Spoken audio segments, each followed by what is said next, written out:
They treated me like a ghost because I spent my days mopping their floors, but they had no idea that I held the keys to their destruction. While they were busy chasing profits, I was waiting for the perfect moment to burn their corrupt empire to the ground. The fluorescent lights of the corporate tower hummed with a soul-crushing monotony that had become the soundtrack of my life. For 6 years, I have been the ghost of Sterling and Vance. I am the woman who mops the marble floors until they reflect the hollow expressions of junior analysts, the one who empties the trash bins filled with discarded deals and broken ambitions. They don't see me. They walk around me as if I'm a piece of office furniture, a sentient broom tethered to a uniform that hasn't changed since the day I started. "Hey, floor 42 is a disaster," a young associate muttered, not even looking up from his phone as he splashed coffee across the polished surface I'd spent 20 minutes buffing. He didn't offer an apology. Why would he? To them, I am just a pair of hands. My name, Alara, is barely remembered by the HR department, let alone the high-flying executives who run this city. I keep my head down. I keep my mouth shut.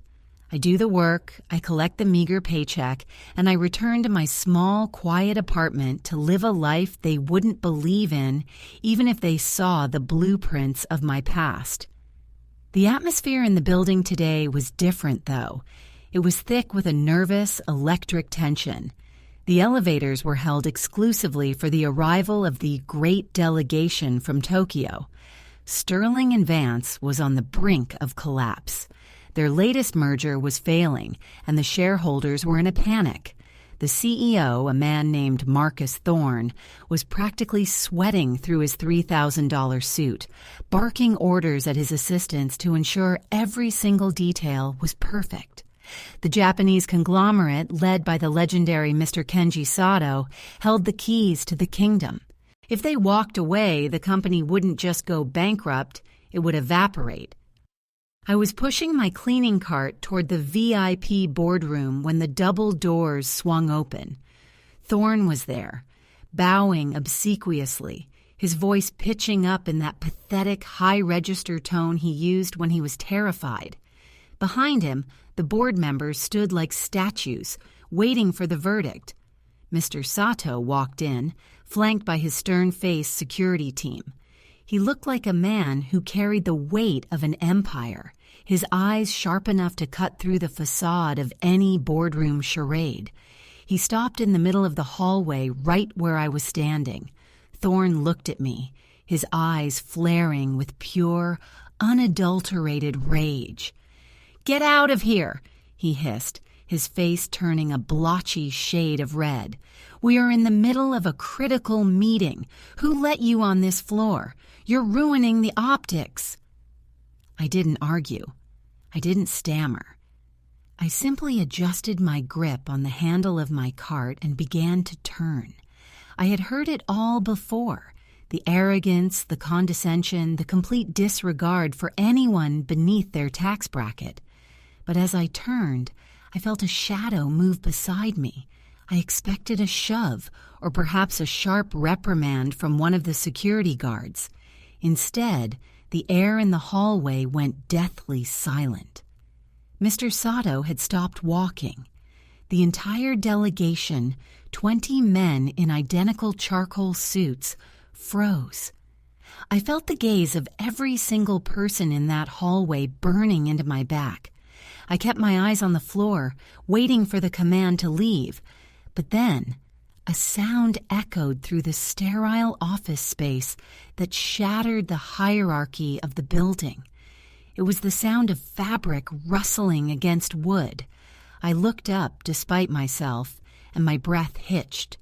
The most powerful shareholder in Asia, a man who had the power to shutter this entire building with a single phone call, was slowly, deliberately lowering his body.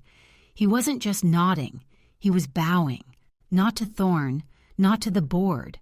His forehead didn't quite touch the ground, but the gesture was deep, profound, and utterly terrifying in its implications. He remained there, held in a moment of absolute stillness, while the CEO stood behind him, mouth hanging open, looking as though he'd just witnessed the laws of physics invert themselves. Mr. Sato stood back up, his face devoid of its usual clinical detachment. He took one step toward me, closing the distance that the CEOs of the world would have killed to bridge. The silence was so heavy, I could hear my own pulse thundering in my ears. He reached into his suit jacket, not for a weapon or a pen, but for a small, velvet-covered box. He opened it, revealing a crest that I hadn't seen in over a decade, and he whispered something that turned the world beneath my feet into ash. "We have searched for you across 3 continents, Your Highness. The inheritance is waiting, and the enemies are already inside the gates." The boardroom, which a moment ago had been a theater of corporate arrogance, was now a vacuum. The air was sucked out of the room, leaving everyone breathless and pale. Thorne looked like he was suffering a cardiac event, his eyes darting between me, the woman who cleaned the bathrooms, and the most influential billionaire in the Eastern Hemisphere. The Highness title hung in the air like a guillotine blade, waiting to drop. "You have the wrong person," I said, my voice cold and steady, lacking the tremor that should have been there. I didn't bow back. I didn't even flinch. I kept my hand firmly on the handle of my cart, the rough plastic biting into my palm. "I am a cleaner. My name is Alara. I suggest you check your records, Mr. Sato, before you cause a scene that will destroy the fragile little stock prices these men are so desperately clinging to." Sato's face didn't falter. He didn't blink. He just held the velvet box open, the crest catching the artificial office light. It was a golden phoenix intertwined with a jagged mountain peak, the mark of a family name that had been scrubbed from every historical registry in the world after the Great Collapse. "Records can be altered, Highness," he replied, his tone chillingly respectful. "Memory, however, is a persistent thief. We know why you are here. We know about the attempt to bury your father's legacy under a mountain of falsified debt and corporate restructuring. We also know that you are not the only ones looking for the documents hidden in this building." "Documents?" Thorne managed to choke out, his voice barely a whisper. "What is going on? Sato, this is a violation of our agreement. Who is this woman?" Sato didn't look at Thorne. He didn't even acknowledge the CEO's existence. He stayed locked on me. "The security of the firm has been compromised from the inside, Ilara. There is an organized scheme operating beneath the surface of this company. They aren't interested in mergers or profit margins. They are looking for the decryption keys to the offshore accounts that funded your father's research. They have already cleared the vault on the lower levels. They think you have the physical drives." My heart skipped a beat, but I maintained my mask of indifference. The organized scheme Sato was referring to wasn't just some group of corporate embezzlers. They were dangerous people who viewed lives as expendable assets. I had spent years in hiding, scrubbing floors and blending into the background precisely because I knew they were hunting for me. I had come to this building specifically because the vault was the only place in the city with the encryption strength required to hide the files I had recovered. "If they have already hit the vault," I whispered, leaning in closer so Thorne couldn't hear, "then they know I'm here." "They are already on this floor," Sato replied, his eyes shifting toward the elevator bank. Just as the words left his lips, the power in the entire building flickered. The soft hum of the air conditioning died. The lights groaned and then plunged us into a dim, amber-colored emergency glow. Down the hallway, the heavy steel fire doors at the end of the corridor began to groan under the pressure of a hydraulic ram. Someone wasn't using a key card. They were forcing their way in with professional, calculated violence. "They have illegal weapons," one of Sato's security detail murmured, reaching beneath his jacket. Thorne turned to bolt for his office, but he didn't even make it 3 steps. A loud thud echoed from the stairwell door, followed by the sound of glass shattering. A group of shadows dressed in tactical gear that didn't belong to the building's security firm rounded the corner. They weren't looking for money. They were scanning the room with thermal optics, their movements synchronized and lethal. They weren't just here for the documents anymore. They were here to finish the job that had started 10 years ago. The leader of the group stopped, his eyes landing on me. He ignored the executives, the shareholders, and the high-priced lawyers. He lifted his wrist, tapping a comms device. "Target acquired. The cleaner is the asset. Extract or eliminate." Sato stepped in front of me, but I pushed him aside with a strength that surprised even him. I reached into my cleaning cart, past the sponges and the half-empty bottles of detergent, and pulled out a nondescript matte black case hidden under a towel. I popped the latches. Inside wasn't a mop or a spray bottle. It was a high-frequency jamming device I'd spent months building from spare parts. "Get behind the pillars," I commanded, my voice now sharp and authoritative. As I activated the switch, the floor erupted in a flash of blinding white light, and for a split second, I saw the face of the man leading the hit squad. My blood ran cold. It wasn't a stranger. It was the man who had been my primary handler in the agency, the man who was supposed to have died in the explosion that killed my father. He looked directly at me, a twisted smile spreading across his face, and raised his hand. He wasn't holding a phone. He was holding a remote detonator. The detonation didn't come from the hallway. Instead, a series of muffled thuds echoed deep within the walls of the building, a synchronized collapse of the support pillars I had sabotaged 3 days ago. The floor groaned, tilting just enough to send the tactical team stumbling. Their thermal optics went haywire from the high-frequency jamming, turning their view into a chaotic blur of white noise. "Now!" I shouted, dropping the jammer. I didn't run for the exits. I ran toward the utility closet behind the boardroom. The man who had been my handler, the traitor who had orchestrated the attempt to break my life with a fake criminal charge. 10 years ago, stumbled, blinded by the sudden shift in the building's structural integrity. He was shouting into his comms, but the signal was dead. I didn't wait for him to recover.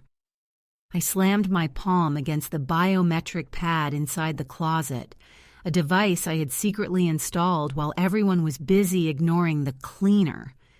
The back wall of the closet slid open, revealing a reinforced server rack. This was the true vault, the one Sterling and Vance didn't even know existed. I lunged inside and pulled a single heavy drive from the port. Sato was right behind me, his security detail holding the boardroom door against the intruders. "Highness, the extraction team is on the roof. We have to go." "Not yet," I said, my fingers flying across a holographic interface that illuminated the dark room. "If I leave now, they track me forever. If I finish this, the entire organized scheme collapses." I initiated the upload.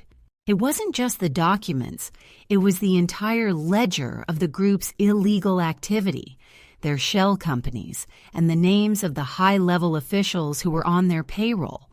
As the progress bar crawled toward completion, the closet door was kicked in. The traitor stood there, his face bruised from the tilt of the floor, his weapon leveled at my chest. "You were always too clever for your own good, Alara," he sneered. "Drop the drive. You think the world cares about your father's legacy. You're just a ghost in a uniform. Nobody will miss you." I didn't look up. I just watched the screen. 98%, 99%, 100%. Upload complete. I smiled, a cold, sharp expression that made him hesitate. "They don't have to miss me," I said, hitting the broadcast button, because by now, every major news outlet, every regulatory body, and the entire internal security division has received a full package of evidence. You're not the hunter anymore. You're the headline. His face paled, the realization hitting him harder than a physical blow. Outside, in the hallway, the sound of sirens began to wail. Not the police, but the specialized internal security force that handles high-level corruption. They were surrounding the building, locking down every exit. The group had been exposed, their reach severed in the span of seconds. The traitor dropped his weapon, his hands trembling as he checked his own secure phone, now flooded with notifications of arrest warrants and leaked intelligence. He knew he was looking at an enormous term in a maximum security facility. Sato stepped forward, placing a steady hand on my shoulder. "It is done, Highness. The board of the conglomerate has already voted to strip the assets of every individual involved in this operation. You are free." I looked at the CEO, Marcus Thorne, who was huddled under a mahogany table, looking at me with absolute horror. He finally understood that the woman who had scrubbed his floors had been orchestrating his downfall, protecting the truth that would have ruined the world had it fallen into the wrong hands. I walked past them, past the broken glass and the broken men. I didn't go to the roof to escape. I walked to the main lobby my cleaning cart left behind in the chaos. I stepped out of the glass and steel doors of the Sterling and Vance Tower and into the cool evening air. The city was glowing, indifferent to the drama that had just concluded behind me. My phone buzzed in my pocket, an encrypted message from the agency. They knew who I was now, and they knew I was the one who had finally dismantled the rot from the inside. They weren't coming for me. They were offering me a seat at the table. I looked at the message, then simply blocked the contact.